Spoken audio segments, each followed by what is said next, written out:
Tədbir iştirakçıları əvvəlcə şəhidlər xiyabanını ziyarət edib, şəhidlərin xatirələrini ehtiramla yad ediblər. Davam etdirilən tədbirdə çıxış edən Azərbaycan Respublikasının şəhid ailələri, əlilləri və müharibə veteranlarının hüquqi müdafiəsi İctimai Birliyinin Sumqayıt şəhər şöbəsinin sədri Qiyas Şahmuradov vurğuladı ki, indi dünya əhalisinin 10%-ni fiziki cəhətdən qüsurlu insanlar təşkil edir. Azərbaycanda dövlət tərəfindən bu qəbildən olan insanların sosial rifahının yüksəldilməsi istiqamətində mühüm addımlar atılır. Bu insanların sosial təminatı ildən ilə daha da yaxşılaşır. Azərbaycan BMT Baş Məclisi tərəfindən 2006-cı ildə qəbul edilmiş əlillərin hüquqları haqqında konvensiyaya qoşulub. Ölkəmizdə əlillərin sosial müdafiəsi ilə bağlı həyata keçirilən geniş miqyaslı tədbirlərin əsası Ulu Öndər Heydər Əliyev tərəfindən qoyulub. Digər çıxış edənlər də vurğuladılar ki, əlillərin, şəhid ailələri və müharibə veteranlarının sosial müdafiəsi Prezident İlham Əliyevin diqqət mərkəzindədir. Dövlət başçısının əhalinin sosial problemlərinin həllinə xüsusi qayğısı,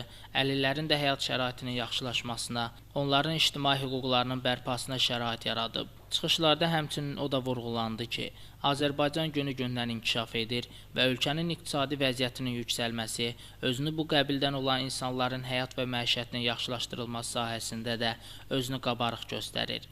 Şəmstan Fikrətli, Valid Bəxtiyaroğlu, Dünya TV.